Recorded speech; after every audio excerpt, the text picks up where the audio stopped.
What is friction? कुछ भी जो इसके बारे में जानते हो सब कुछ। रेजिस्टिंग फोर्स और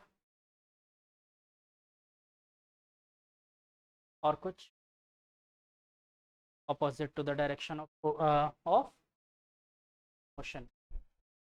और अच्छा, क्या फ्रिक्शनलेस मोशन पॉसिबल है? कहाँ?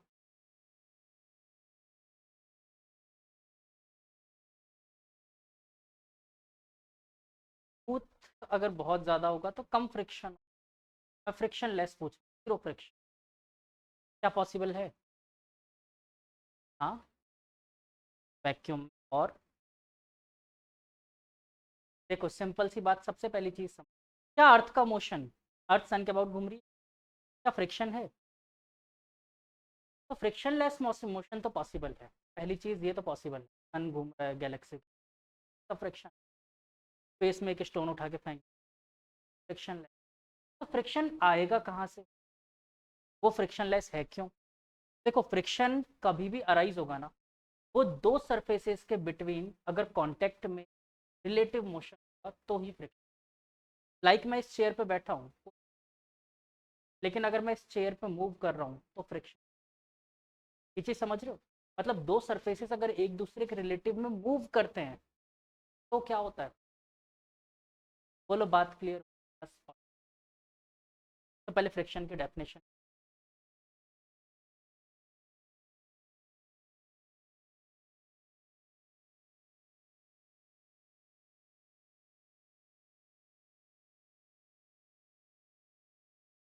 a resisting force a resisting force due to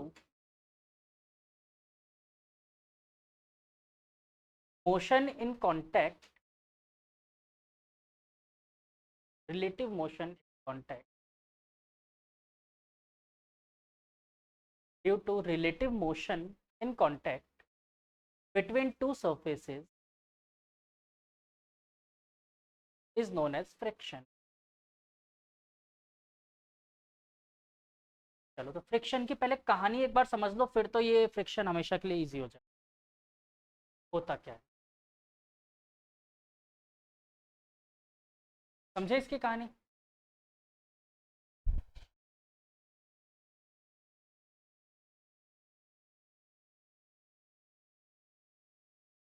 देखो बच्चों, दुनिया में कोई भी सरफेस क्या बिना एटम या मॉलिक्यूल आप लोग बना पॉसिबल? और अगर सॉलिड हो, एटम एक इस शेप में इकट्ठे हो, शेप में लगभग एटम्स। क्या आप ये समझो, दुनिया की जो सबसे ज्यादा स्मूथ सरफेस आपने देखी, कि बिना एटम के पॉसिबल ही नहीं है कोई सरफेस बना सकते। और एटम कैसे शेप के होते हैं? Square shape. स्फेरिकल होता है ना? हाँ हाँ, क्या कर रहे हो? स्फेरिकल शेप के होते हैं atom.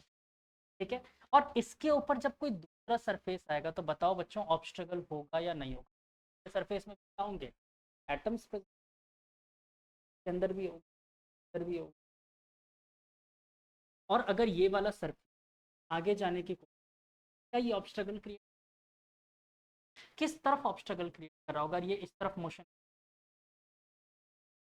Just opposite in the direction of.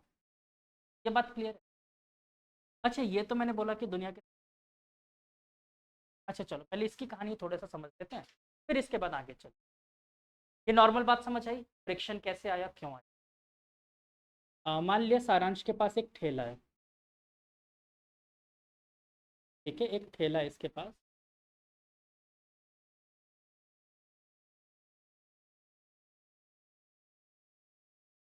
ये इस ठेले को ऐसे सरफेस पर लेकर जाना चाह रहा है, क्या होगा? ये ऐसा सरफेस है, इस पर ठेला लेके जाना चाह रहा है, ऐसा धक्का मार के। कैसे लेके? पहले यहाँ तक बहुत फोर्स लगाएगा, बहुत फोर्स लगाएगा, फिर यहाँ पर ये छोड़ देगा, जाने देगा। मान लेते ठेले, फिर क्या होगा? ठेला यहाँ पहुंचा, फिर से फोर्स लगाना पड़ेगा इसे? नहीं, कुछ ना कुछ फोर्स यहाँ तक आने में खुद ब खुद गेन नहीं कर। ठीक है, हो सकता है यहाँ तक तो पॉसिबली थोड़ा सा बचाव फोर्स से लगाएगा, फिर वापस से अगेन, मतलब इसको सिर्फ एक बार यहाँ तक पहुँचाना, उसके बाद ये थोड़ा थोड़ा सा फोर्स लगा के भी काम कर सकता है। ये बात क्लियर हुई, हाँ कि ना? सेम यही चीज़ फ्रिक्शन। आप एक बार के लिए सोच के देखो।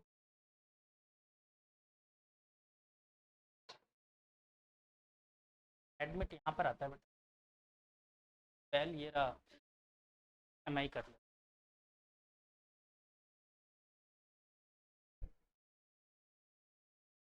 ठीक है, तो बेटा यहाँ पर जैसे ही इसने बॉडी गई, तो आप इसका मोशन देखो, कुछ ऐसा ही तो हो रहा है। एक बार के लिए सोच के देखो, एक्चुअली ये चीज़ आपको कभी फील कि कुछ माइक्रोमीटर, माइक्रोमीटर एंगस्ट्रॉन के, मतलब 10⁻⁻10 मीटर ऑर्डर का, आपको समझ प्रैक्टिकली ऐसे सोच के देखो, तो एक्चुअली मोशन कुछ ऐसा ही हो रहा है, हाँ या ना? तो मतलब अगर एक बार सिर्फ सबसे ज़्यादा एनर्जी कब चाहिए होगी, जब इसको स्टार्ट करवाना है, सबसे ज़्यादा फोर्स भी तभी लगाना पड़ेगा जब मोशन स्टार्ट हो रहा है। अच्छा, जब मोशन स्टार्ट हो रहा होता है तब के फ्रिक्शन को बेटा हम लोग स्टैटिक फ्रिक्शन,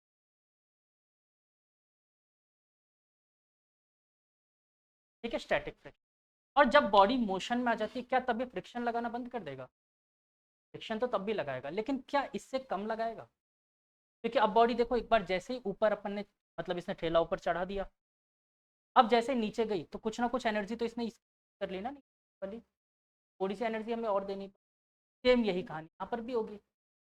अपन ने शुरू में एक बार मोशन स्टार्ट करवाने के लिए बहुत ज़्यादा फोर्स, लेकिन एक बार जब वो मोशन में आ गया, उसके बाद क्या होगा, हमें कम कम एनर्जी से, तो जब ये मोशन में आ जाता है तब जो फ्रिक्शन लग रहा होता है, क्या कहते हैं? Kinetic friction. काइनेटिक। तो आप खुद सोच के बताओ कौन सा फ्रिक्शन ज़्यादा होगा, स्टैटिक या काइनेटिक? कहानी समझ में आ रही है अच्छे? कोई प्रॉब्लम है, किसी को इस बात में डाउट है कि स्टैटिक फ्रिक्शन ज़्यादा होगा कि कम होगा? अब दूसरी बात ये याद रखो, फ्रिक्शन हमेशा कहाँ लगेगा? Opposite to the direction of,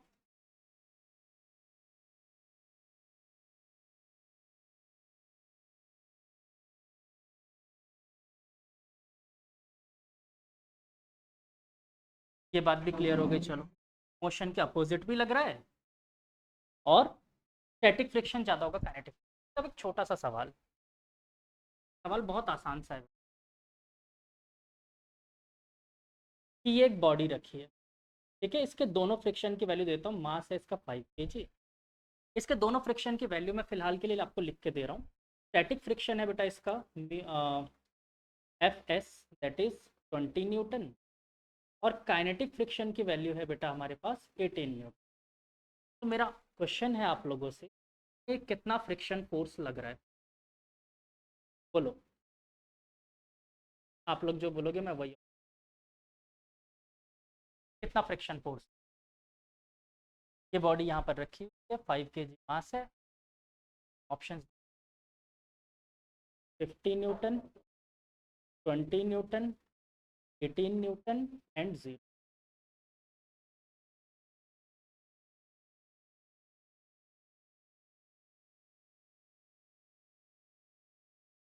friction कितना लग रहा होगा क्वेश्चन, कितना फ्रिक्शन लग, अच्छा ऑप्शन ए के साथ कितने लोग?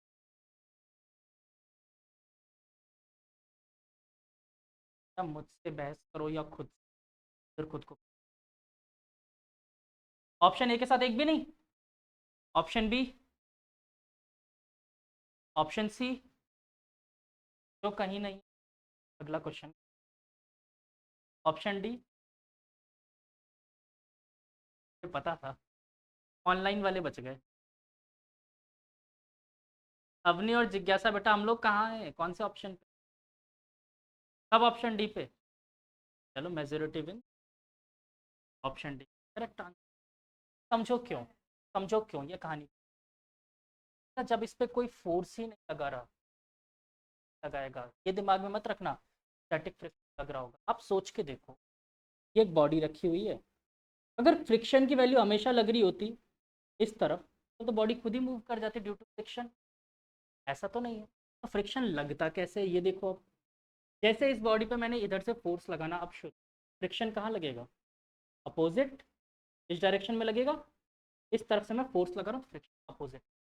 अभी बॉडी रेस्ट में तो कौन सा फोर्स फ्रिक्शन लगना चाहिए? स्टैटिक। तो स्टैटिक फ्रिक्शन की वैल्यू कितनी लगेगी? जितना फोर्स लगाऊंगा। समझो कैसे, अगर मैंने 1 न्यूटन का फोर्स, तो फ्रिक्शन भी मुझे 1 न्यूटन का फोर्स बैक देगा। ठीक है, ऐसा नहीं होगा कि जैसे मैंने हल्का सा फोर्स दिया 20 न्यूटन दे देगा, चलो तू ही उल्टा जा, ऐसा कुछ नहीं होगा। ठीक है, हम जितना फोर्स लगाएंगे उतना ही फोर्स वो भी लगाएगा। मैंने 10 न्यूटन लगाया, वो भी 10 न्यूटन लगाएगा। मैंने 15 न्यूटन लगाया, वो भी 15 न्यूटन लगाएगा। मैंने 20 न्यूटन लगाया, वो भी 20 न्यूटन लगाएगा। लेकिन अब इसकी औकात खत्म होगी 20 न्यूटन लगाती। जैसे ही मैंने 20.1 लगाया, बॉडी मूव।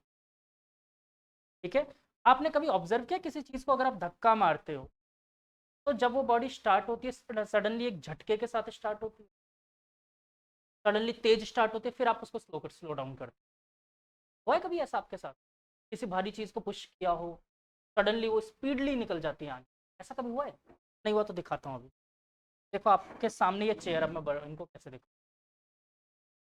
छोड़ो, इमेजिन कर लेना। ऐसे है मेरे पास ऑप्शन, बट इमेजिन कर लेना।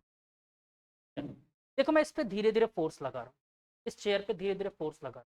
जैसे एक वैल्यू आएगी फोर्स की, जब ये मूव करेगा, देखो एक झटके। ऐसा क्यों हो रहा है? नहीं, देखो कहानी समझो। जैसे ही मैंने इस 20 न्यूटन को ओवरकम किया, वैसे ही अब फ्रिक्शन की वैल्यू कितनी हो जाएगी? बॉडी मोशन में आ गई, फ्रिक्शन हो गया 18 न्यूटन। ऑटोमेटिक फ्रिक्शन फोर्स कम हो जाएगा। और मैंने कितना फोर्स लगा रखा था पर, यानी 20.1 मान लेते हैं। तो मैंने जितना फोर्स लगा रखा था, इसको एडिशनल झटके से फोर्स मिल गया, 2.1 न्यूटन का फोर्स मिल गया जैसे ही मोशन में आ गया। ठीक है, फिर हम लोग इसको कंट्रोल कर लेते हैं, हम अपना फोर्स भी कम। आ गई बात समझ में? नहीं, अब अगर मैं इस एक बार बॉडी चालू हो गई ना, उसके बाद मैं इसको 19.5 न्यूटन दूं, 18.1 न्यूटन दूं, तब भी बॉडी चलती। ठीक है, बॉडी नहीं रुके। अगर एक बार मोशन में आ चुकी है, तब इसके बाद में फोर्स कम कर दूं तो भी। क्लियर हुआ? हाँ की आपको समझ आई कहानी?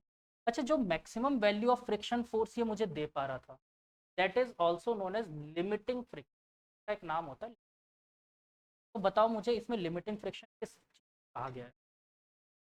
एफ एस, स्टैटिक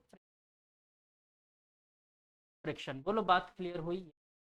सर जो हाँ, जो मैक्सिमम जब तक इसने अपोज किया है मुझे, जिस फोर्स से इसने मैक्सिमम मुझे अपोज किया, बोलो क्लियर रहा? अच्छे से आ गया? आगे चलो। तो ये कहानी तो बेटा नॉर्मल थी, जो आपको मुझे, अगर डिटेल में कोई कहानी जानना चाहता तो डिटेल में बता सकता। एक्चुअली जानना किसी को क्या होता है एक्चुअली में? ये तो दुनिया की सबसे स्मूथेस्ट सरफेस थी, जैसा कि मैंने कहा था।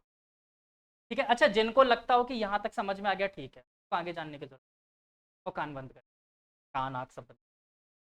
ठीक, जिनको डिटेल में जानना है मैं उनको बता रहा हूँ। तो ये तो दुनिया की सबसे स्मूथेस्ट सरफेस थी, लेकिन एक्चुअली में जो भी सरफेस पॉसिबल हो, या छोड़ो इसको, छोड़ो, मैं इसी इसी से समझ। जब भी बॉडी को मैं इधर की तरफ पुश कर रहा था, ये दोनों कांटेक्ट में थे, यस और नो? कांटेक्ट में थे, तो एक फोर्स ऐसा इस पे और ऐसा इस पे लग रहा होगा। इस फोर्स को नॉर्मल रिएक्शन। ये एक फोर्स है जो दोनों के ऊपर इक्वल एंड अपोजिट। ठीक है, इस फोर्स के दो कंपोनेंट टूट, बोलो इधर की तरफ अगर मैं तोड़ूं, दो कंपोनेंट टूटेंगे, एक इधर एक इधर। सेम ऊपर वाली बॉडी के लिए भी तोड़े, एक इधर एक, यस और नो? अच्छा, इस बॉडी का जो ऊपर की तरफ फोर्स होगा, मैं ऊपर वाली बॉडी की बात कर रहा हूँ, इसी फोर्स को हम लोग नाम देते हैं नॉर्मल रिएक्शन। जो ऊपर की तरफ कंपोनेंट था, इसको नाम दिया हमने नॉर्मल रिएक्शन। नॉर्मल रिएक्शन, यही तो नॉर्मल रिएक्शन पढ़ रहे हो इतने इतने टाइम से जो पढ़ते आ रहे हो, इसी का कंपोनेंट। और एक फोर्स का जो इधर मिला रिप्रेजेंट मुझे, वो फ्रिक्शन। अच्छा जरा ध्यान से देखो, बॉडी इधर की तरफ मूव कर रही है, फ्रिक्शन फोर्स कहाँ मिला मुझे? Opposite direction. तो नॉर्मल रिएक्शन और फ्रिक्शन फोर्स, कौन से फोर्स? तो पुलिंग, पुशिंग फोर्स मैंने इस पर अप्लाई किया। ठीक है, उसी के दो कंपोनेंट का नॉर्मल। सेम इस बॉडी पे भी मिलेगा मुझे, every reaction is equal and opposite reaction. तो यहाँ पर नॉर्मल रिएक्शन के अपोजिट नॉर्मल रिएक्शन, इसलिए दोनों बॉडी में नॉर्मल, याद है क्या बनाते हैं? दोनों बॉडी में नॉर्मल नॉर्मल रिएक्शन हो। और सेम इस पे भी फ्रिक्शन होगा, मतलब कि अगर देखो ये एक बॉडी है, इसके ऊपर एक ब्लॉक इधर की तरफ स्लाइड कर रहा है, इधर की तरफ स्लाइड कर रहा है, तो इस पर फ्रिक्शन कहाँ लग रहा होगा? ऊपर वाली बॉडी पे, पीछे की तरफ, इस तरफ। लेकिन अगर मैं इस प्लैंक की बात करूँ तो इस पे इधर की तरफ। आई बात समझ में? क्लियर हुई? तो ये एक्चुअल कहानी है नॉर्मल रिएक्शन रियलिटी में, ऐसे ही। इसीलिए इसका फॉर्मूला पता है फ्रिक्शन फोर्स का क्या होता है? F is equal to friction force is equal to mu into n, where mu is the coefficient of friction which depends on the surface. ये कांस्टेंट होता है, ठीक है? तो ये देखो म्यू। क्लियर हुई कहानी? कोई डाउट आपत्ति? ठीक है, नोट।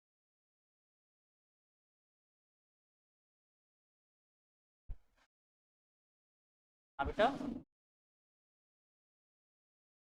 ये जो नॉर्मल रिएक्शन वाली कहानी बताइए आपको किसी बुक में नहीं पढ़ने को, और जो पहली वाली कहानी बनाई एचसी वर्मा। हाँ, यूएसएस में।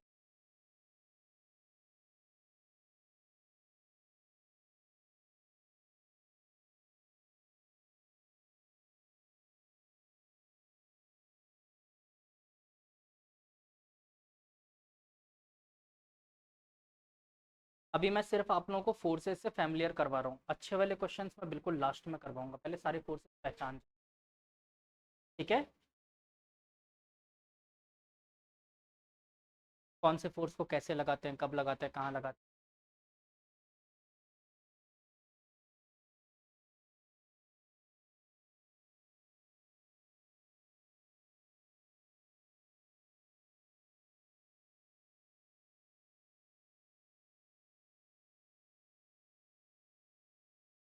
हाँ बालक, कोफिशिएंट ऑफ फ्रिक्शन।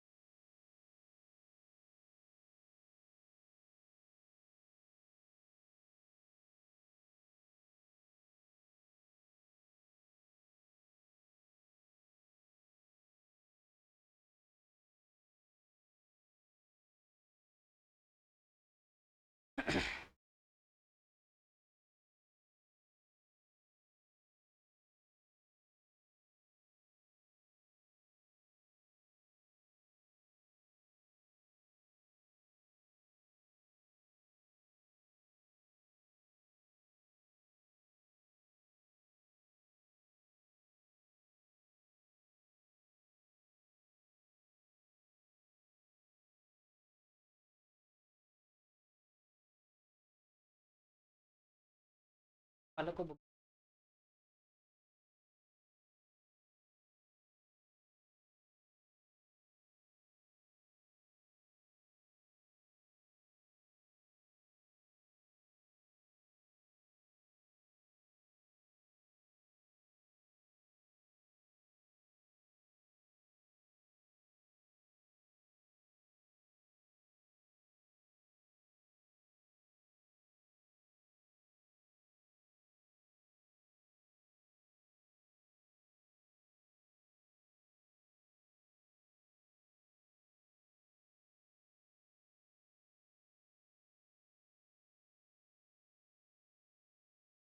अच्छा, इनके बारे में थ्योरीज लिखनी है, फ्रिक्शन के टाइप क्या हैं, काइनेटिक फ्रिक्शन, स्टैटिक फ्रिक्शन है, लिमिट फ्रिक्शन, ये लिख लो। लिखो पहले static friction.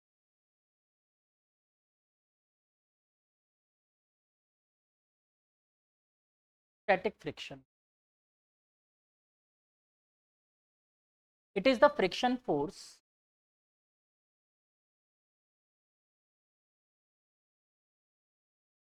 which comes into exercise sorry existence. It is the friction force which comes into existence when one object tends to move, when one object tends to move over the surface, tends to move over the surface of other object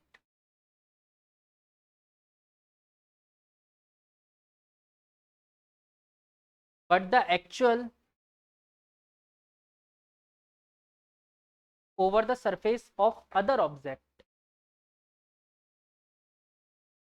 over the surface of other object, but the actual force has not, but the actual force has not yet started.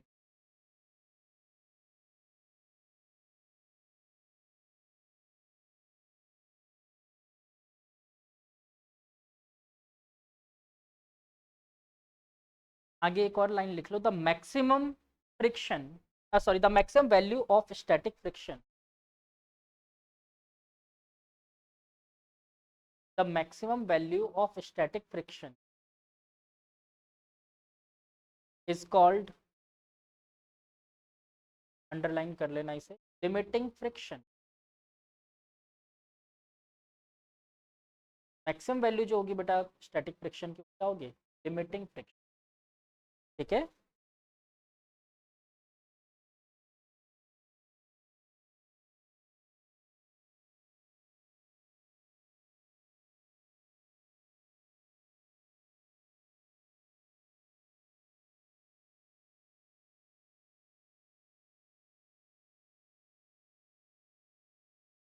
अच्छा, coefficient of friction या फिर इन चीज़ों की बात करूं तो बेटा ये एरिया पे इंडिपेंडेंट, याद रखना।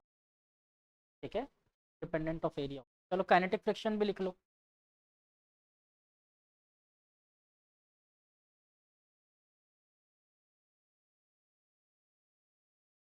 The friction force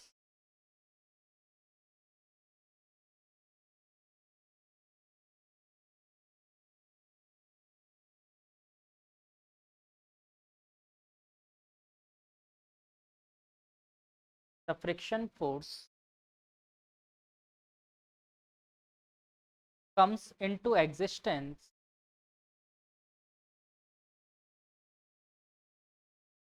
comes into existence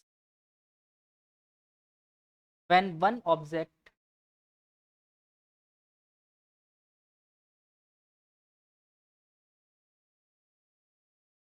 is actually moving over the surface of other object। का एक और नाम होता है काइनेटिक फ्रिक्शन, तो मैं इसी में लिखवा देता हूँ, इज कॉल्ड डायनामिक फ्रिक्शन। तो डायनामिक, काइनेटिक फ्रिक्शन या फिर डायनामिक, ये भी एरिया ऑफ कांटेक्ट के इंडिपेंडेंट होता है, और किसी चीज़ से फर्क नहीं पड़ता कि भाई स्पीड कितनी ज़्यादा होगी, फर्क नहीं पड़ता। ठीक, अब काइनेटिक फ्रिक्शन खुद भी दो टाइप के होते हैं। काइनेटिक फ्रिक्शन खुद दो टाइप का होता है, कौन कौन सा, तो लिखो। एक होता है स्लाइडिंग फ्रिक्शन तो पहले स्लाइडिंग फ्रिक्शन को करवा दूं।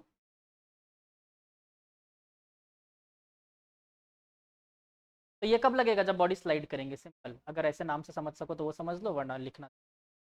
The opposing force that comes into play that comes into play when a body rolls over, when a body rolls over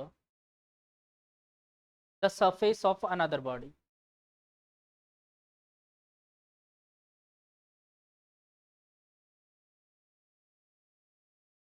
क्या? अरे रोल्स ओवर मतलब ये कहना चाहता है, अच्छा सॉरी,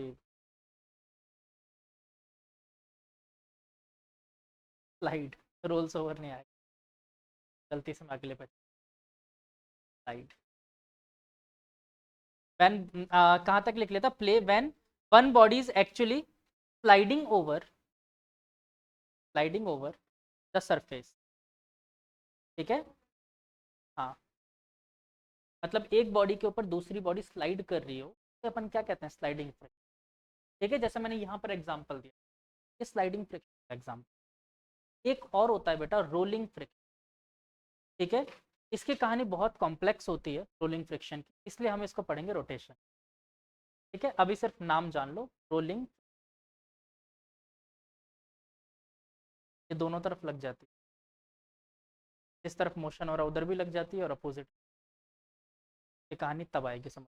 ठीक है, तो इसमें सिंपल स्लाइडिंग की जगह क्या लिख लोगे, रोल ओवर। ठीक है, स्लाइडिंग वाली डेफिनेशन थी ना, उसमें स्लाइडिंग की जगह रोलिंग, जब बॉडी रोल कर रही हो, जैसे आपकी गाड़ी का व्हील वो रोल कर रहा होता है। ठीक है, टाइम पे लग, ये रोलिंग फ्रिक्शन की कहानी अलग है।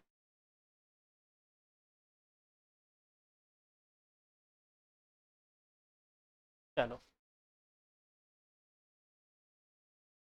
एक एग्जांपल देता हूँ, एक चीज पूछता हूँ आप लोगों से, देखते हैं आईक्यू कितना। देखना है आईक्यू, देखें।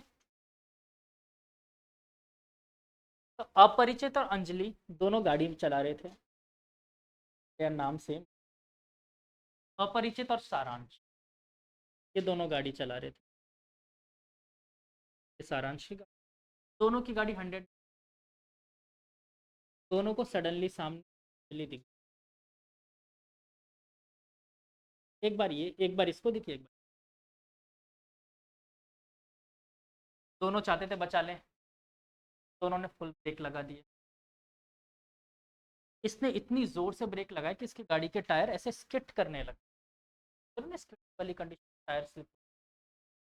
और इसने इतनी जोर से ब्रेक नहीं लगा, ठीक है, बट मतलब इसके टायर स्किट नहीं, ज़्यादा जोर से नहीं लगा तो टायर स्किट कर रहे थे।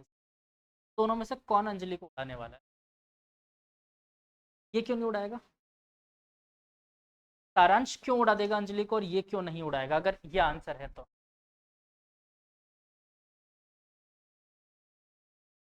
देखो स्लाइड कर रही है तो मोशन में है, तो मोशन में ये भी है। स्लाइड करते वक्त फ्रिक्शन लगना बंद हो गया? मैं तो सोच रहा हूँ कि मैं स्लाइड कर रहा हूँ तो मुझ पर ज़्यादा फ्रिक्शन लग रहा है। हाँ,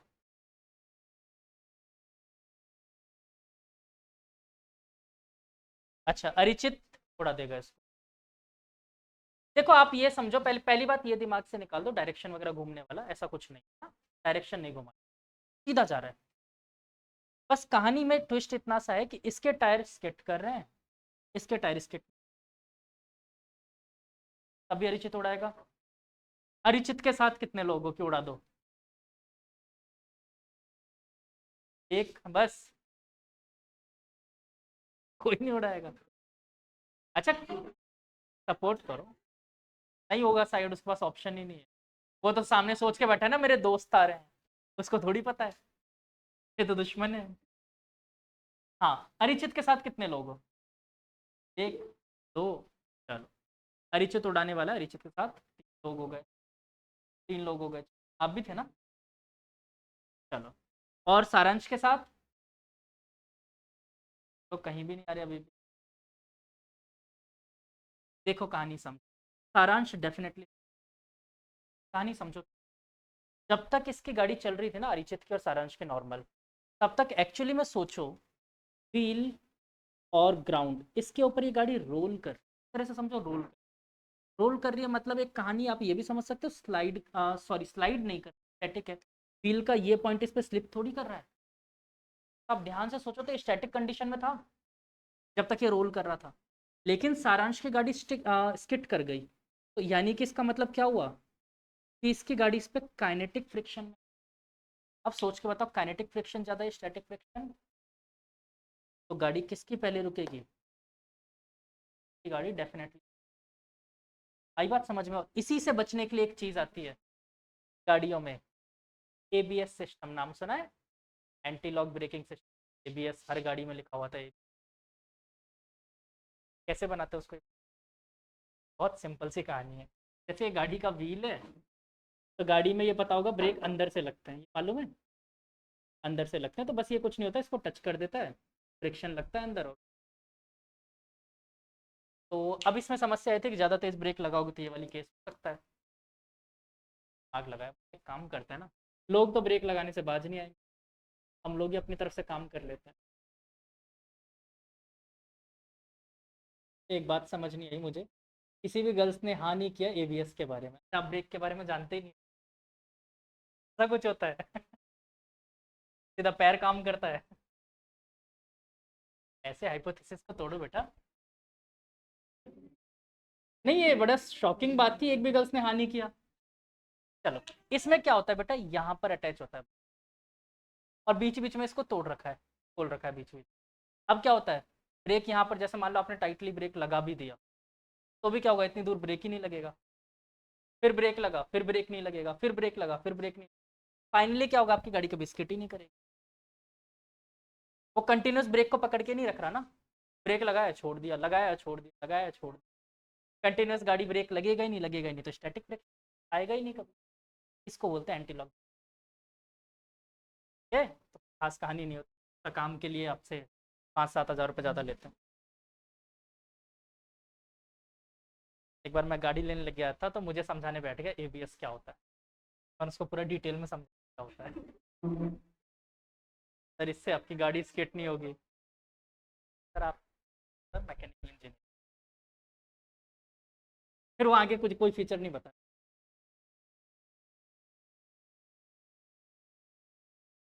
मैंने पहले नहीं बताया था, तो पहले वो कहानी मेरे को बता रहा था, सर इसमें इंजन इतने सीसी का है। हाँ, अरे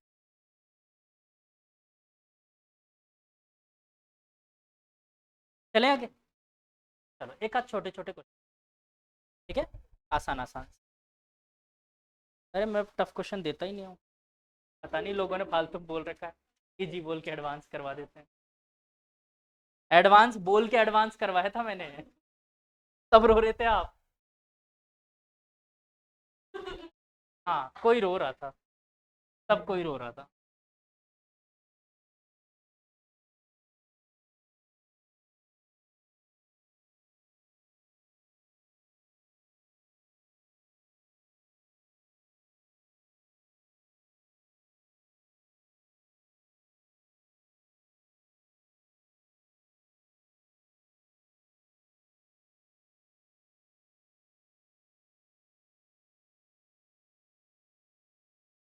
तो बच्चों हमारे पास एक बॉडी है,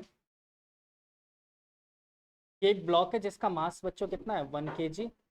इस पे मैं इधर की तरफ फोर्स लगाने वाला हूँ, जो धीरे धीरे बढ़ाऊंगा, बढ़ाने वाला हूँ।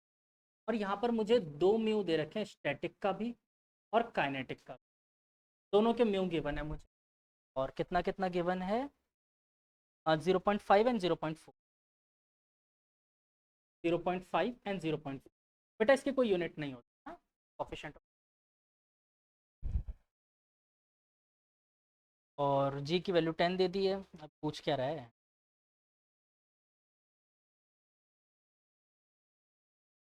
हाँ, तो इसके फोर्स ऑफ फ्रिक्शन बता दो कितने कितने होंगे, कौन सा फोर्स ऑफ फ्रिक्शन। 3 बोलते आंसर आ जाना चाहिए। इसमें क्या लाइन लगा, मैं कर देता हूँ।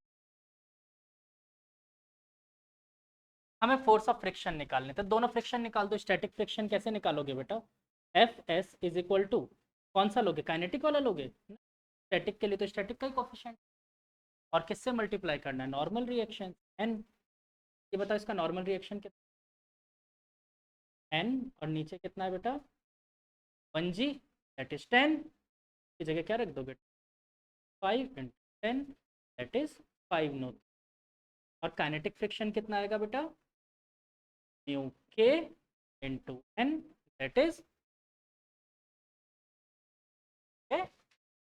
क्या, पहले ये बात एक एक करके क्वेश्चन पढ़ाते हैं।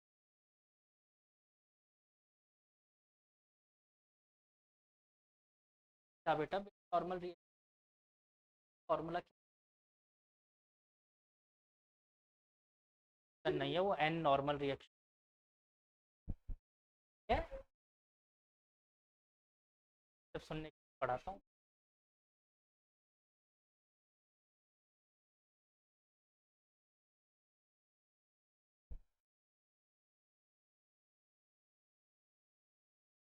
थोड़े बहुत आसान 6-7 क्वेश्चन करते हैं, फिर धीरे धीरे।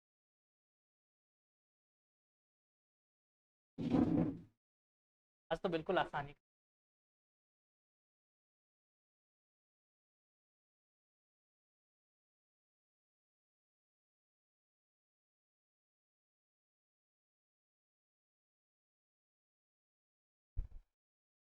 देखिए अगला क्वेश्चन, चलो लिखो। Block A and B of masses 5 and 10, block A and B of masses 5 and 10 kg are placed as shown in figure. Figure में देने वाला हूं। If block A is pulled with 50 Newton,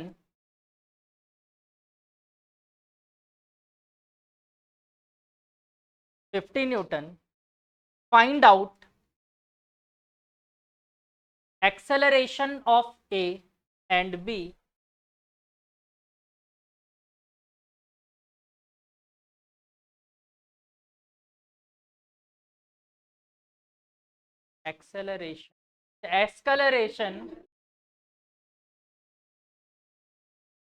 acceleration of A and B if coefficient of friction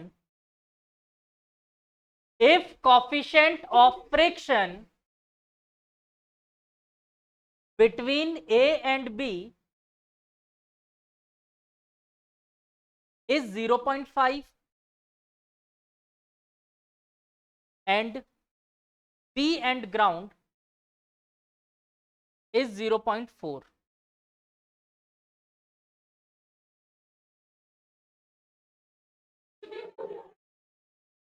हाँ बेटा just अभी कर। and between B and ground is 0.4. Ramayan खत्म पूछ रहे रावण किस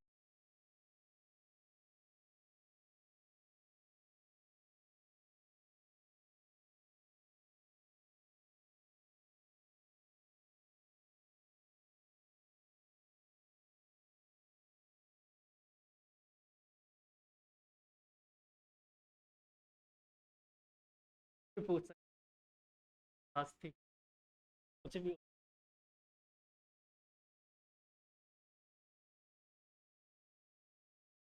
सूर्पनखा किसके चाचा थे?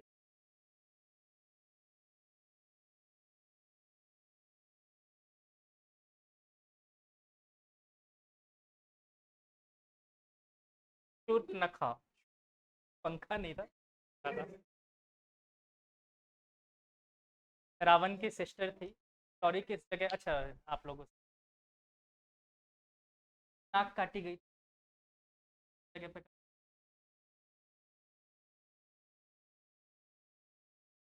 उस जगह को आज बड़े फेमस नासिक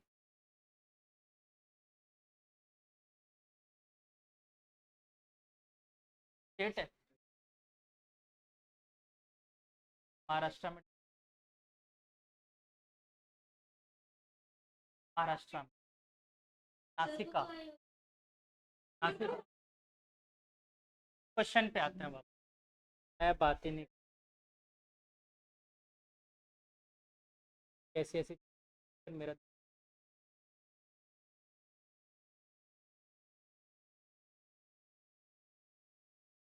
एक 10 kg है, हाँ? इस पे फोर्स लग रहा है कितना, 50 न्यूटन। इसके बीच में कोफिशिएंट ऑफ फ्रिक्शन आपको गिवन दैट इज 0.5 और यहाँ पर coefficient of friction that is नाम ए फॉर एप्पल। आपसे acceleration of block A 10 second देते, acceleration of A and B.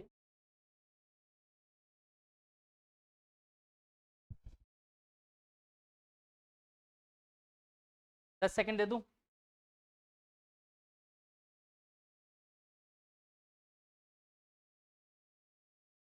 जल्दी फिर अगला आसान क्वेश्चन।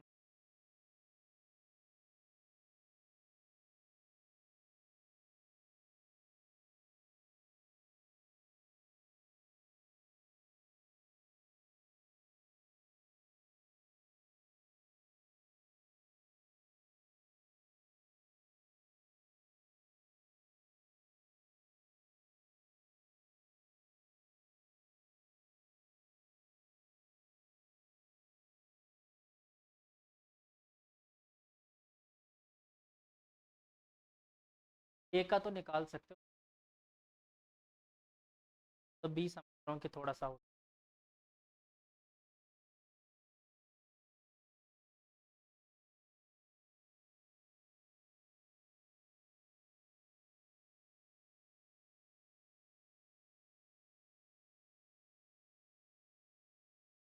फाइव, ठीक। 5.1 आ रहा है लेकिन 9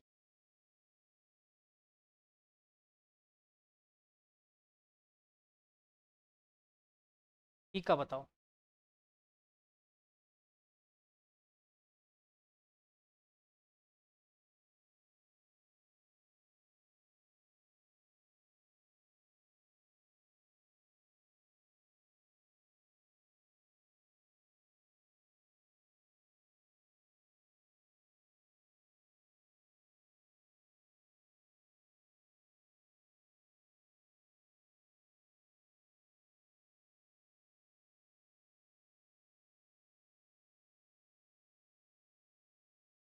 अवनी, गरिमा, जिज्ञासा, बेटा आंसर आया अपन लोग। फर्स्ट का आंसर आपने आपका क्या आया?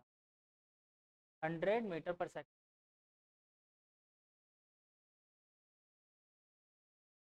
मैं गलत बोल के क्या कर लूँ? 50 न्यूटन का फोर्स लगा रहा, 100 मीटर पर सेकंड स्क्वायर से उड़ जाएगा।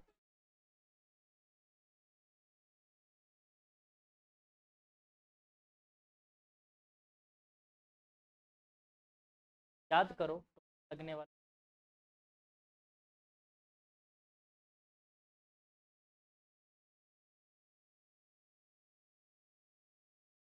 कैलकुलेट।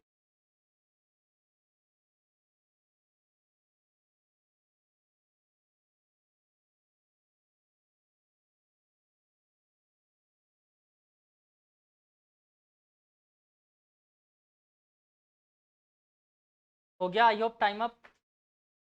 चलें आगे। चलो एक एक का फ्री बॉडी डायग्राम बनाते हैं। मैंने आप लोगों से बोला था please use multi colour pens for better understand. सबसे पहले अब इधर देख लो। सबसे पहले बेटा 5 वाले ब्लॉक के लिए फ्री बॉडी डायग्राम।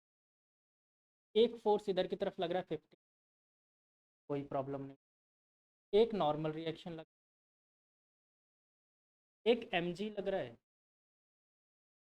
लेकिन एक फोर्स ऑफ फ्रिक्शन होगा इस एक्चुअली में इस।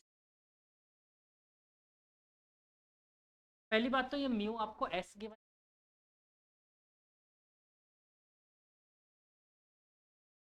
अगर मुझे ऐसा कहा डायरेक्ट एफ सॉल्व,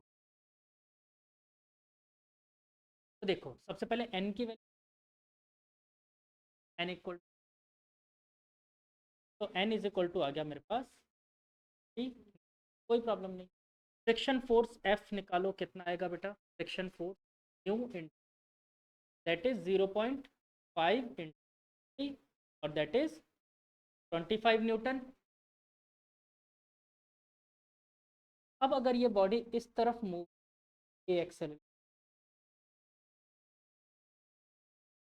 मैं क्या equation, 50 minus equal to mass that is 5 into accel. F की वैल्यू हम लोगों ने अभी अभी 3 - 5 इज, और यहाँ से ये सॉल्व करके 5 में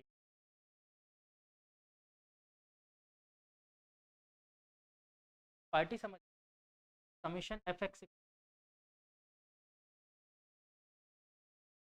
आते थे। अब सेकंड वाले पार्ट के लिए सॉल्व करें, 10 kg।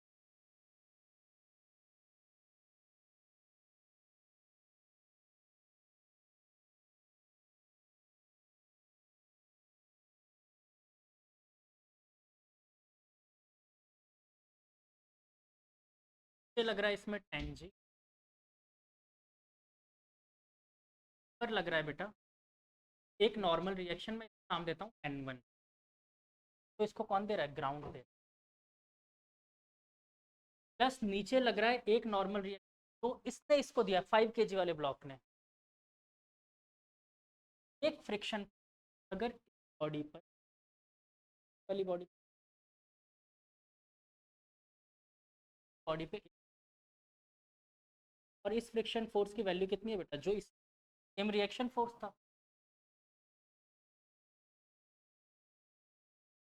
लेकिन अगर ये बॉडी इधर जाना चाहिए, राउंड F1, और ये F1 किसके बराबर होना चाहिए, न्यू इन N1 होना चाहिए। अब सारी चीज़ों को सॉल्व करते हैं, आंसर न्यू इंटू N1 की 10G प्लस N, 10G और N कितना था 50, मतलब 150। तो मेरे पास N1 की वैल्यू तो आगे बच्चों, इसको यहाँ पर रखो, फ्रिक्शन बस म्यू है 0.2, 60 और क्या ये 6 इस 25 टन के लगने वाले स्टैटिक फ्रिक्शन कितना दे सकता है, 60 न्यूटन तक का दे सकता है। देगा कितना, ये बात समझ आई कि नहीं आई। ये सेम वही कहानी, लिमिट कितना दे सकता है दैट इज 20, कितना दे सॉरी दे सकता है दैट इज मैक्सिमम, लेकिन दे 25 क्लियर। तो आपसे दोनों क्वेश्चन पे ध्यान देना। वो आपसे पूछना है कि ब्लॉक बी का स्टैटिक कितना लग रहा है, फिर आप बताओगे 20 मैक्सिमम या लिमिटिंग कितना दे सकता है। हेलो, अरे इस बॉडी को इस फोर्स से तो, अब अगर 25 न्यूटन फोर्स ये इस पे लगा रहा है तो ये बॉडी रोक के तक का फोर्स लेकिन लगाएगी कितना, कितना फोर्स इसको मिल रहा है, इक्वल एंड अपोजिट लगा। जब तक रोक सकते तब तक ही तो लगाएगी। ऊपर वाला मूव, नीचे वाला मूव ही नहीं होगा, और ऊपर वाले का एक्सेलेरेशन क्लियर हुआ। अब बोल दो ये भी टफ था।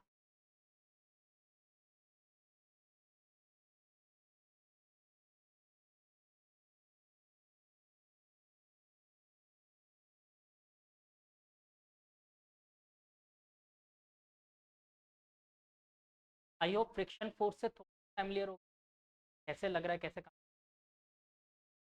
थोड़े से रंग बिरंगे कुछ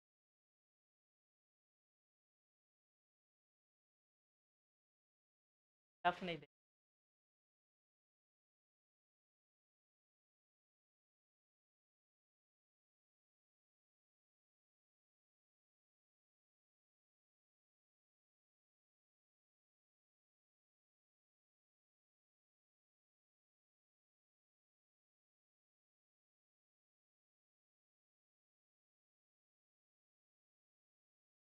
मेरे पास स्फेरिकल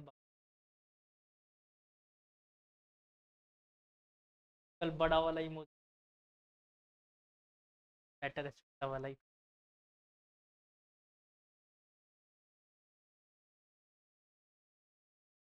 देखो एक question,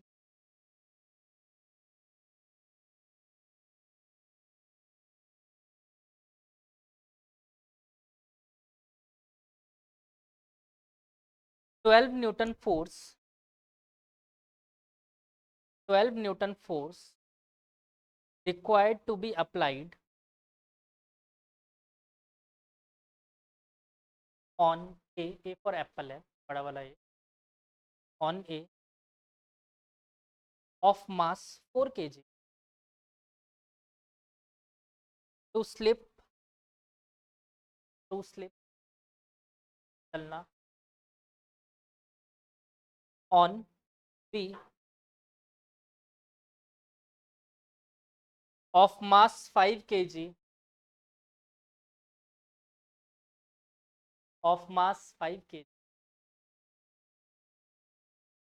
Find the maximum horizontal force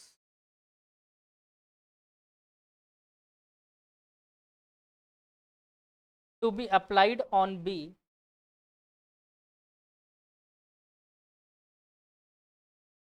so that A and B together.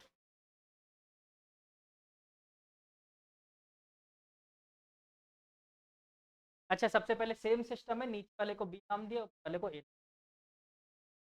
Try this out. Mass, mass वगैरह मतलब अलग अलग मास दे रखा है, बट डायग्राम सेम। ऊपर वाले को ए नाम दिया, नीचे वाले।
हो गया।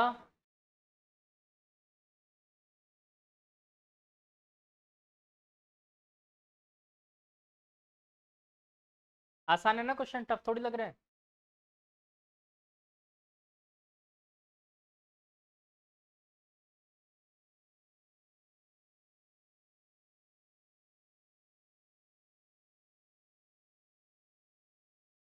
अब सुबह की क्लास भी मैं यहाँ पर 7 बजे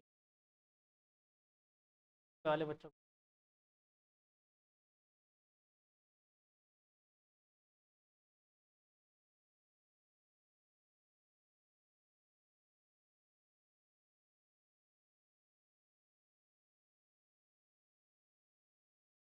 क्या हो गया, क्या?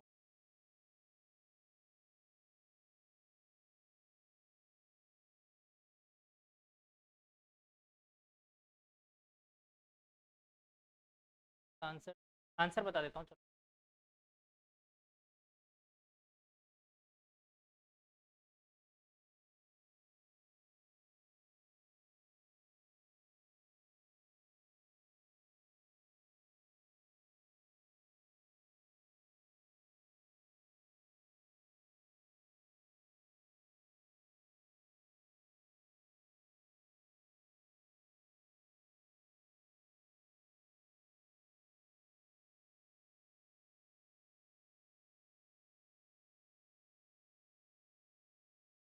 बहुत छोटा सा सॉल्यूशन।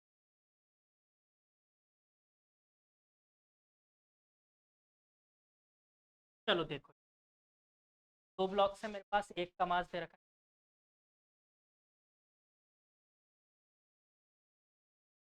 4 kg।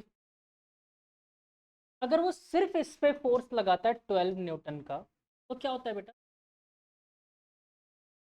सिर्फ इस पे फोर्स लगाता है तो स्लिप कर गया, मतलब इसका कि काइनेटिक कोफिशिएंट निकाल सकते हैं। अब यहाँ पर ये देखो, काइनेटिक फ्रिक्शन कैसे निकाल सकता हूँ? इसका नॉर्मल रिएक्शन निकाल सकते हो। अब तो मेरे हिसाब से सबके लिए आसान है। एन लग गया 4, तो बेटा नॉर्मल रिएक्शन आ गया बस 40। और मैं अगर इसके फ्रिक्शन फोर्स की वैल्यू निकालना चाहूँ F kinetic, that is equal to 12 newton के आसपास। अभी तो 12 न्यूटन, तो न्यू के इंटू 40 लिख, 12/40 के 2.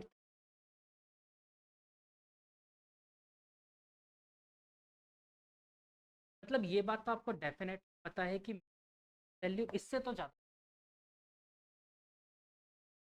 ज़्यादा ही आएगी। अब एक दूसरी बात बताओ, अब इसने क्या कहा कि मैंने फोर्स यहाँ लगा कर,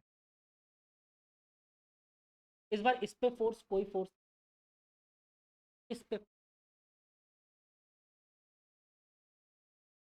ये पूछना चाहता है हम किस फोर्स से इसको मैक्सिमम, ये बॉडी दोनों साथ में किस ना करे, यही तो होगा। सिंपली आपसे क्या बोला था, एफ आप एक्सेलरेशन निकाल सकते आएगा एफ अपॉन टोटल मास। अब प्रॉब्लम है एक्स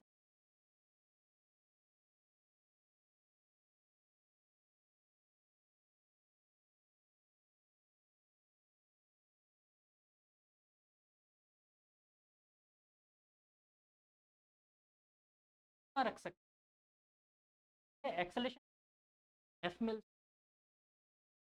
अभी एक्सेलरेशन के बताओ कितना रख सकते, कुल मिला के एक्सेलरेशन कभी भी इससे ज़्यादा तो नहीं कर दोगे कि ये पीछे गिर, रखना पड़ेगा। इस बॉडी का कितना आएगा इस बॉडी के लिए, इस केस अगर मैं इस बॉडी का एक्सेलरेशन डालता हूँ 12 न्यूटन वाले केस एक्सेलरेशन डालो F/m,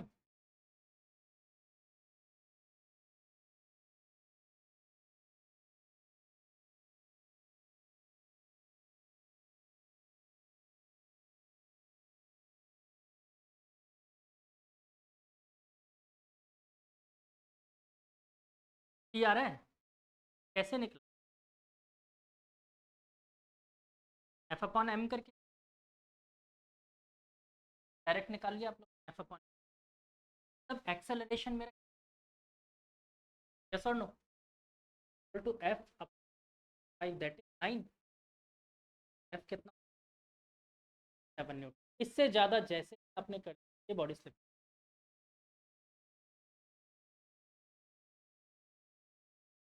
अच्छा इस अगर आप चाहो डायरेक्ट भी, और ये केस याद रखना,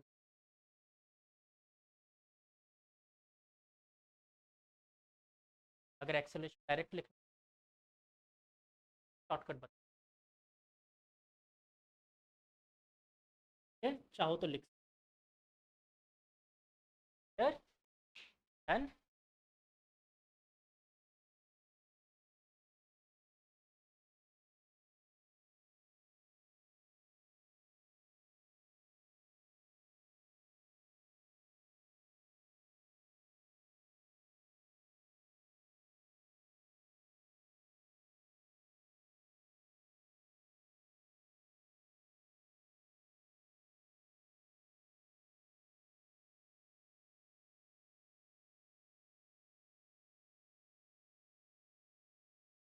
अच्छा इसके बाद वर्क एनर्जी पावर पहले पढ़ना चाहोगे या पहले,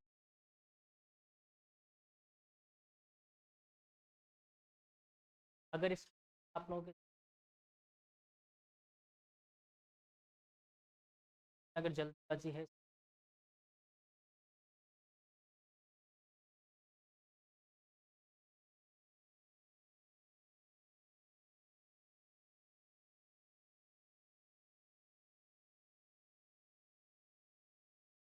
वैसे आप लोगों के बाकी सबके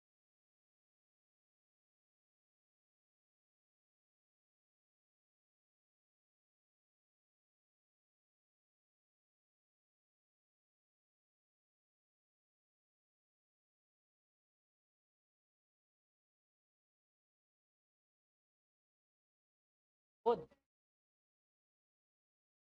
अच्छा पीछे आपके तन,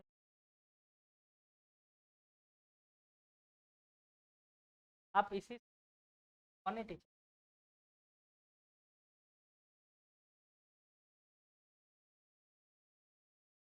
क्या पढ़ा रहे, कुछ नहीं।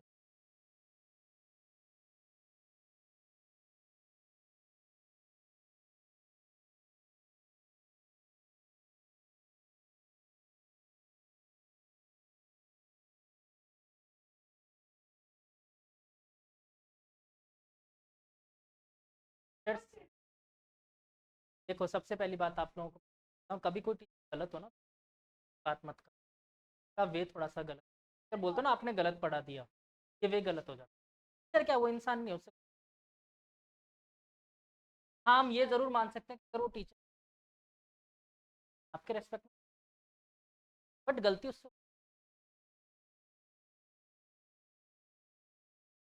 तक आप लोगों के हो सकते हैं।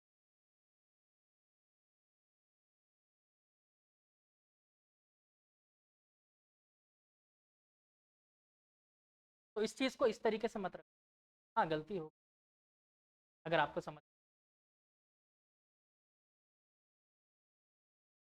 हाँ आगे चलते, और क्वेश्चन टफ, एक एडवांस क्वेश्चन, एडवांस का देखो, a body of mass 10 kg। अच्छा फिजिक्स समझ में तो आ रही है ना सबको, ऐसा तो नहीं लग रहा है कि फिजिक्स समझ में ही नहीं आ रही, हवा नहीं, हवा नहीं लग रही, आ रही है अच्छे से। अच्छा मैं इस चैप्टर में अब क्या करने की कोशिश कर रहा हूँ आप लोग को पहले बता दूं। शुरू में अपन सारे क्वेश्चन सिर्फ टॉपिक से फैमिलियर करवा रहा हूँ, फिर आगे बढ़ रहा हूँ, टॉपिक से फैमिलियर करवा रहा हूँ आगे, लास्ट में एक साथ यूनिफाइड क्वेश्चन। क्यों? क्वेश्चन आते ही यूनिफाइड है। मैं आपको पहले नॉर्मल रिएक्ट बता दिया क्या tension,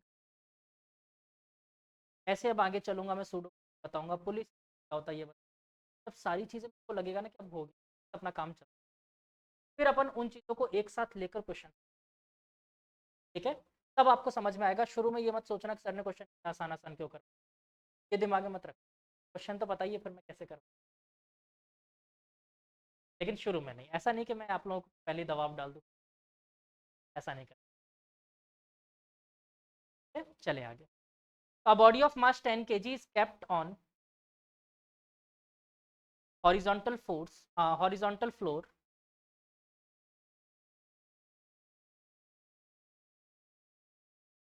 which has coefficient of friction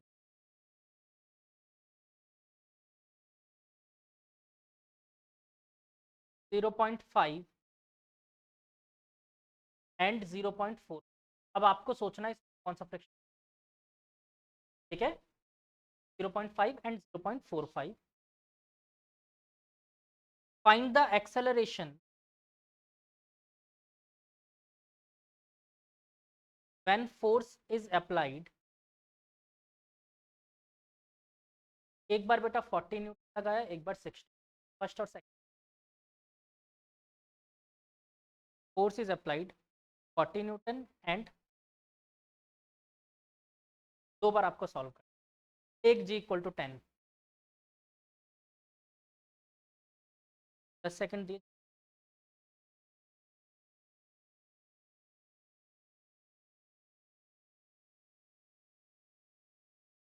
static friction कौन सा होगा इसमें से, और काइनेटिक, समझ में आ रहा है ना सबको, फटाफट निपटा दो।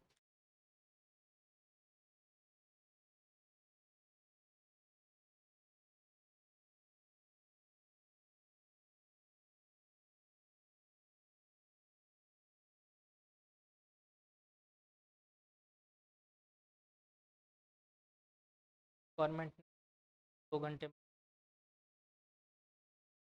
जब जब मैसेज करते हैं तब तब,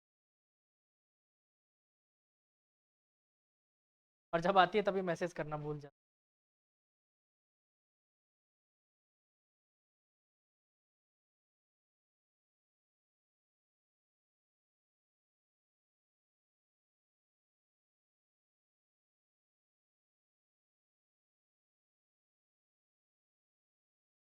आप खुद फोर्स नहीं, कोफिशिएंट ऑफ फ्रिक्शन।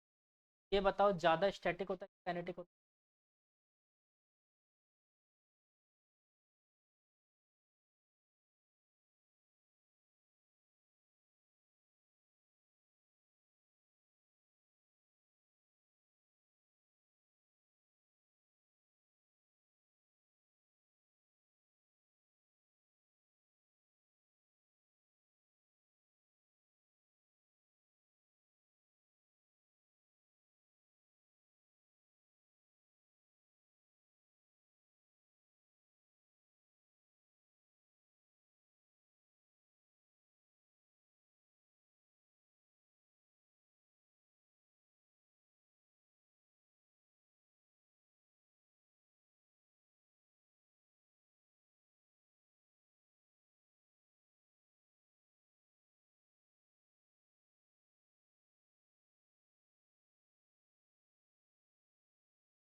आपने वही,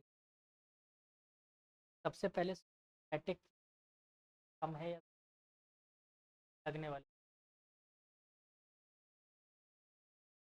बात समझ, आप सीधा सॉल्व कर दे रहे हो। सबसे पहले ये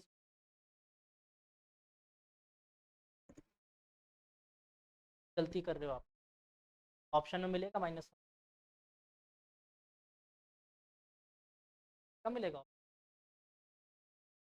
चलो मैं करूं। हाँ,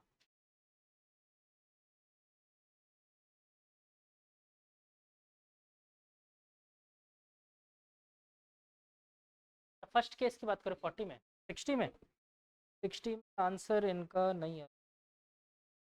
नहीं, तो नहीं आ रहा।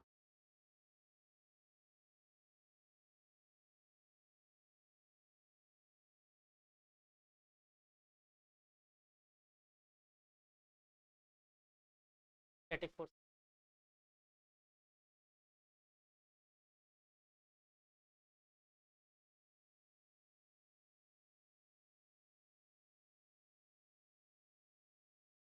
सेकंड वाला, गुड गर्ल।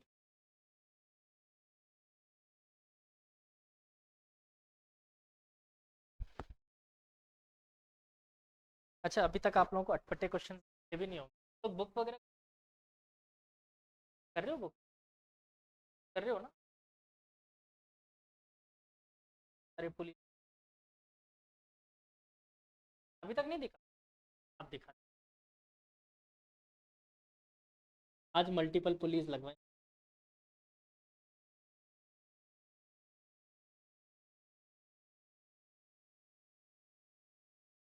हाँ तो बच्चों, पहला ये अपना ये क्वेश्चन देख लेते हैं।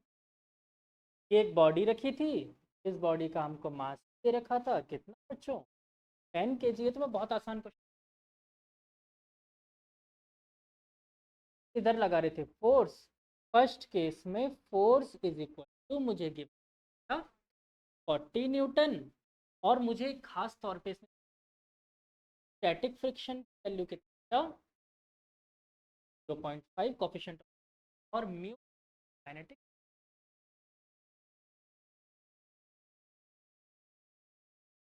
तो सबसे पहले मैं इस दोनों ही फ्रिक्शन कर लेता हूँ क्वेश्चन करने से। आपका क्वेश्चन करने से पहले मैं इसके दोनों वैल्यू, लिमिटिंग काइनेटिक फ्रिक्शन। तो बताओ लिमिटिंग फ्रिक्शन, नॉर्मल रिएक्शन कितना बच्चों, 100, सबको पता है, फटाफट लिख दो। 100 इन कितना आ गया बच्चों, ये तो स्टैटिक फ्रिक्शन। काइनेटिक फ्रिक्शन भी निकाल लो, 0.45 इंटू 100 इज। अब फर्स्ट केस, जब इस पे फोर्स लग रहा है, एफ इज इक्वल टू कितना, 40। अब बोलो क्या,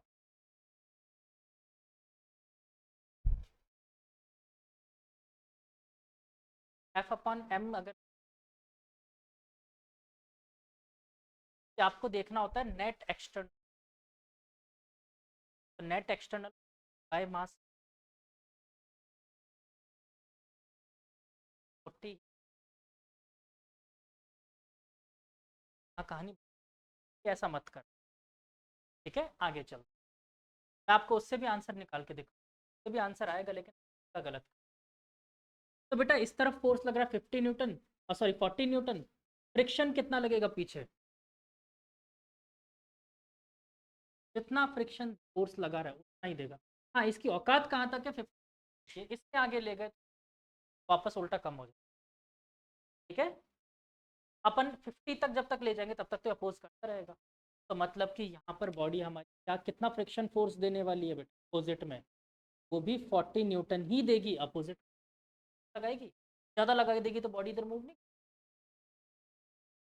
बराबर फ्रिक्शन फोर्स लगाएगी, पहली बात। दूसरी बात, आप चाहते हो एक्सेलरेशन करना, एक्सेलरेशन वैसे तो आपको कॉमन सेंस से पता, बट नहीं आप उससे निकालना चाहते हो। F minus net external net pulling divided by mass, दोनों 40 हैं।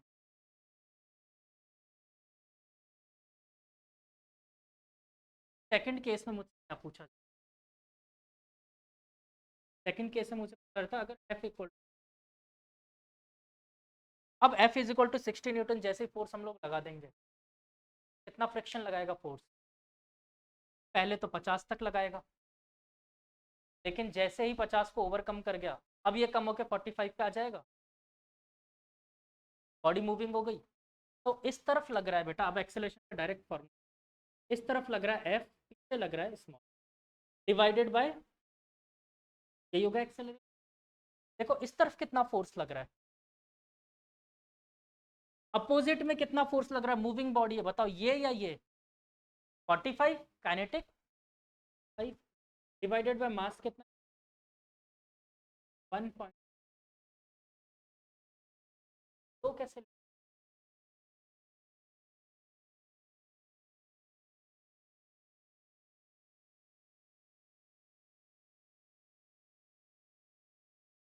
नोट कर लो आप लोग इसे।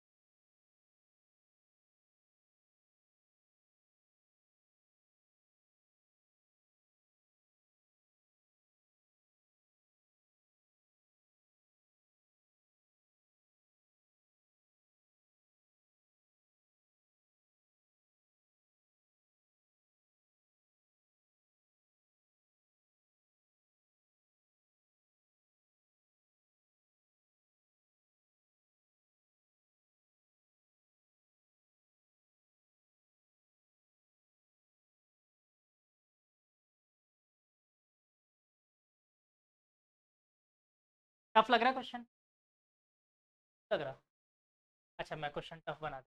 What is the ratio of acceleration, इसका एक्सेलरेशन, एक्सेलरेशन मैं आपसे पूछ 1,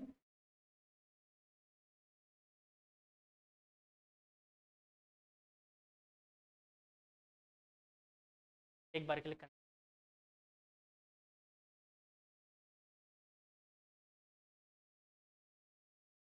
और हाँ एडवांस,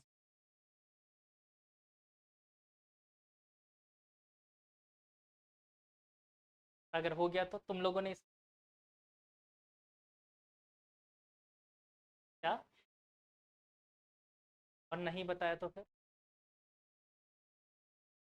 मैं लूंगा भी तो,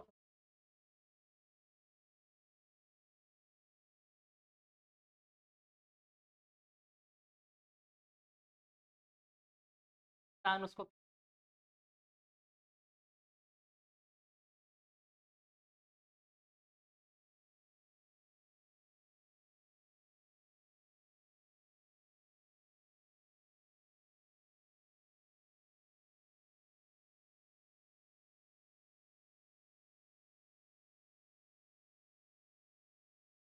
चलो हो गया, छाप लिया ये, जल्दी जल्दी बस 5, बड़ी जल्दी।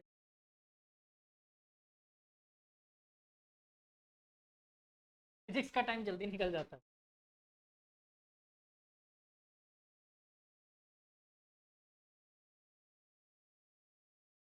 आगे चल के ऐसा होगा कि बहुत देर, 3:30 बहुत फील होगा, 1 घंटा निकल गया, टाइम देखो बस 1.5 घंटा हो जाता है कभी कभी। नहीं नहीं, फिजिक्स की क्लास में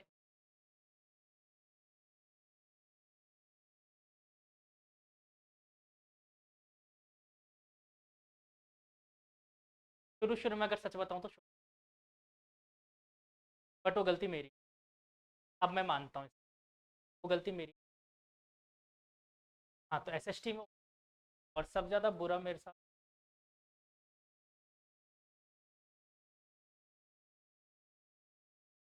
एक आसान सा क्वेश्चन पहले समझ, ये एक पुली है बच्चों, यहाँ पर इस पे एक मास, इस पे एक मास, हम लोगों ने बड़ी आसानी से दोनों का एक्सेलरेशन निकाल लिया था, टेंशन भी निकाल लिया था। कैसे निकालते थे, इनका फ्री बॉडी डायग्राम बना सॉल्व कर लेते थे, आता था। कभी किसी ने नहीं कि पुली का भी तो फ्री बॉडी डायग्राम हो सकता है, बनाया नहीं हमने कभी, बनाया आज पुली, इसके ऊपर भी तो एक स्ट्रिंग है, तो हमेशा away from the body tension लगा टी, लेकिन पुली रेस्ट में है, और अगर पुली रेस्ट में तो जितना फोर्स नीचे होगा उतना ही, तो अगर नीचे 2 बार टी लग रहा है तो ऊपर टाइम्स हुआ हाँ कि ना। अगर यहाँ पर दोनों तरफ लग रहा है तो क्लियर। अब इसी,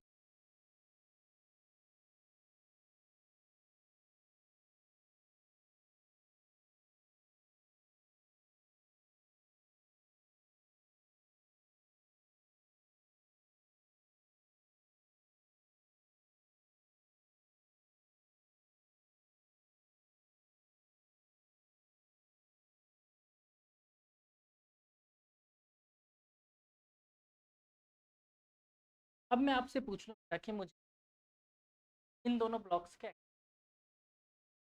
ठीक है, प्रॉब्लम है आप लोग नहीं निकाल पाओगे, बट टेंशन आया ना। ये बताओ, अगर मैंने मान लिया यहाँ पर टेंशन सेम स्ट्रिंग है, यहाँ पर टेंशन, अगर यहाँ पर टेंशन,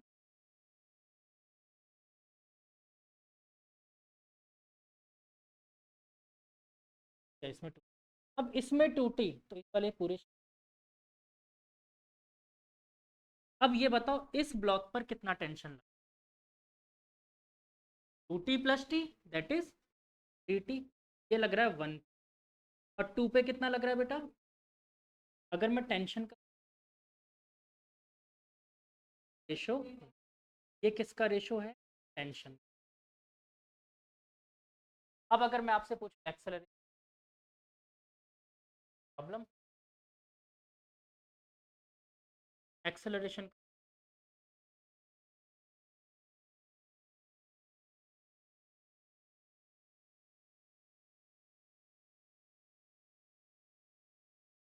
एक्सेलरेशन,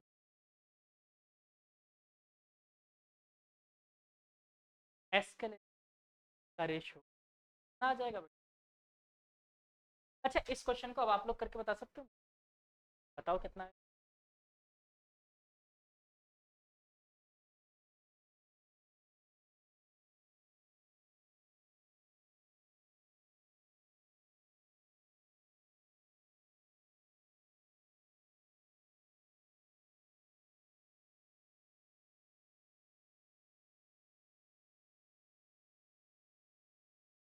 कर लिया ओरली क्वेश्चन।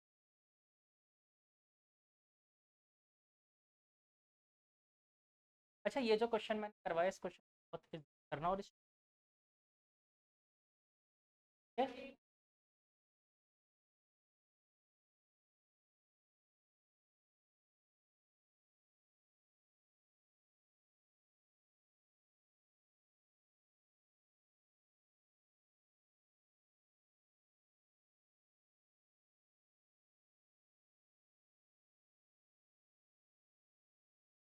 अच्छा मैं इसकी रेस्पेक्ट करने के लिए क्यों बोल रहा हूँ स्ट्रिक्ट? टॉपिक डालो इसके, कंस्ट्रिक्ट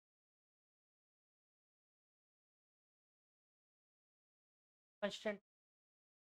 हाँ उसको बाद लिखना है। 8।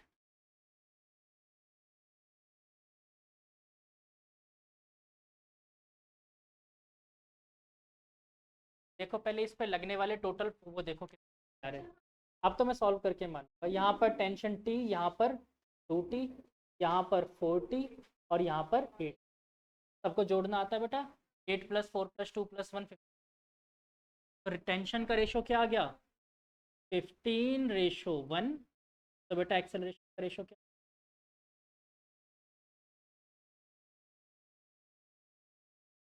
अब मैं ऐसा क्यों करवा रहा हूँ?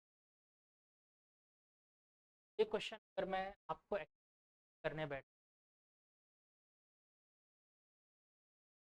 और वो चीज़ पढ़ाऊंगा, ये क्वेश्चन करने कर हो गया ना? टॉपिक डाल लो, question of constant. Next class में हम लोग, हाँ फ्रिक्शन हमने क्या मैंने कहा ना इंट्रोडक्शन, आगे भी बहुत कुछ करना है। कंस्टेंट इक्वेशन, ठीक है, ये नेक्स्ट क्लास में हमारा टॉपिक है। और पहले से प्रिपेयर हो क्या ना, भर भर के मैथमेटिक्स वाला टॉपिक है, तो रोना नहीं आप किसी तरीके से, ठीक है। प्रिपेयर हो क्या ना, और प्लीज मिस मत करना क्लास, वरना फिर आपको सिर्फ ये ट्रिक ही पता रहेगी और आएगा नहीं। तो आज के लिए बोल दो thank you all of you.